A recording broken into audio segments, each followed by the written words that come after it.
go on further, let's understand a few things about the monopolar use and its risks. So I'm going to do one thing here. Now this is about activation in air, and this is about winding a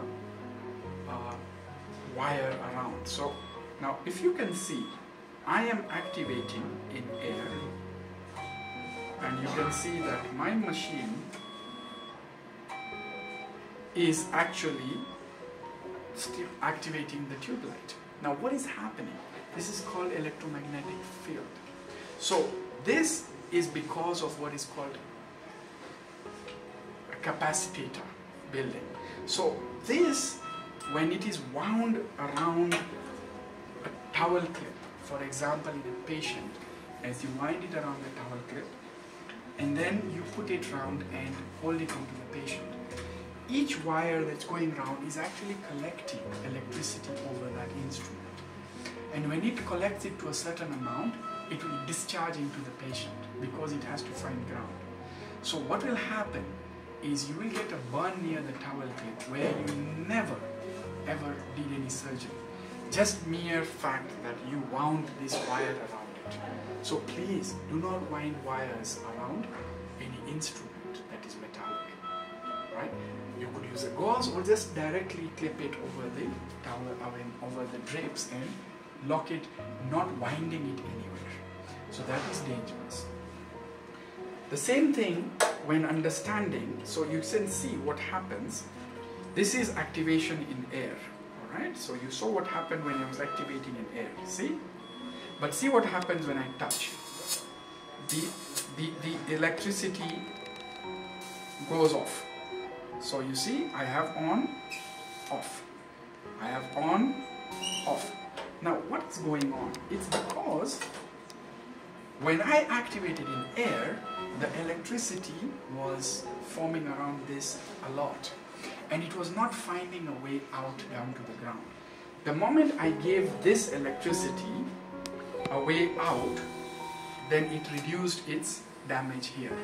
So another important rule, never activate electrosurgery in air, because when it collects either around here or around the tip of this and you go close to any structure, let's assume this is your target organ, but this is a bowel loop nearby. So as you go close before and you've activated in air, if it activates for long, it may jump to the nearest structure. That nearest structure could be bowel. So never activate an electrosurgical instrument in air, another rule. Now let's go and see what happens when we now deal with laparoscopic instruments. So this was one of the things you have to understand. Now this is a laparoscopic instrument. So for example, this one.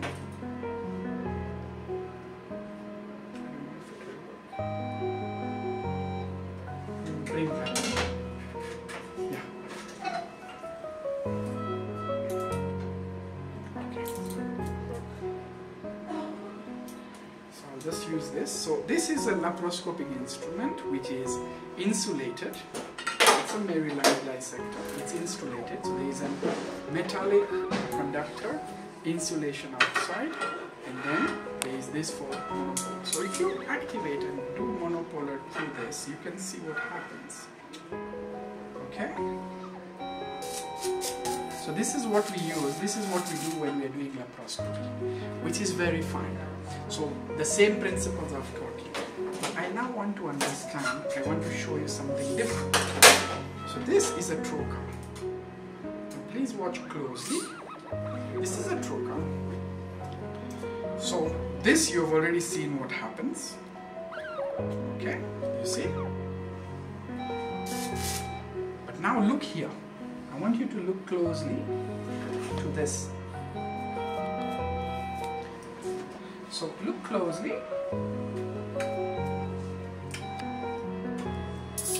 Can you see that? Alright, so I'm trying to show you something here. I am activating the instrument this is touching the patient, but this is supposed to be on the patient's abdominal wall. And what did you just see? You saw that there was electricity on this trocar, whereas I'm not touching the trocar directly. Now what is that? That is called capacitive coupling. So, any two conductors separated by an insulator is a capacitor. And when you activate electricity on one of them, it causes collection of electricity in the other one. So it does not mean my insulator is not good. This will happen to each and every patient of ours. But why does the burn not happen in the patient at the trocar? It doesn't happen because this is connected to the wall of the abdomen, and the wall of the abdomen is broad. So remember what I said? Thin in, burn, broad out, no burn. Thin in, where you want burn, but this is also having some collecting, but there is an abdominal wall attached to it. Broad out, it dissipates, no heating, no burn. So this is what happens. Now, let's modify this a little bit more. When you use a plastic, and you activate the same way, this cannot conduct any electricity, right? So it is safe. So plastic trocars fully are safe. Metallic trocars fully are safe. The only difference is metallic trocar in a very thin abdominal wall. You may realize that sometimes after you've done a lot of electrosurgery use, those ports take time to heal. Now why does it happen? Because it has slowly heated around the port site, and that will cause a little bit of slow healing because of burning. It's like you've burnt the area, so it's not a fresh adhesions. If available, try and use plastic trocars there. If not, then minimize your use of electrosurgery. If you can't minimize the use, then make sure you use the right mode, the yellow. Do not use the blue. These are the rules. Now, let's modify this further. Let's assume you have put in a 10mm trocar to the patient, 12mm. Then you are operating, and God forbid, you're leaking. So what happens? Sometimes you put in a reducer. So there are those sleeve reducers that can go in here. So you put in a sleeve reducer, and then you put in the instrument and continue. Or you want to withdraw a trocar, we want to withdraw some tissue out, gallbladder out, appendix out. So you put in a reducer through a big one and then try and remove it. So you don't want to contaminate the trocar outside. Now, this is called a hybrid trocar. And a hybrid trocar is one of the most dangerous practices that you could have. So please, do not use a plastic trocar with a metal reducer and an instrument inside it. Not. It's a forbidden act. Why would that be so? Because when you activate a reducer with a metal instrument inside, which is insulated, so what happens is the metal reducer is going to collect the electricity. The way I showed you, where if it was metal here, it was collecting electricity but dissipating through here. But if it is inside a plastic trocar, it is collecting the electricity, but you're not allowing it to go out. So what will happen? It will collect, it will collect, it will collect, it will collect, and after a while, it will release to the nearest structure. So if there's bowel loop somewhere here, it will release to the bowel loop.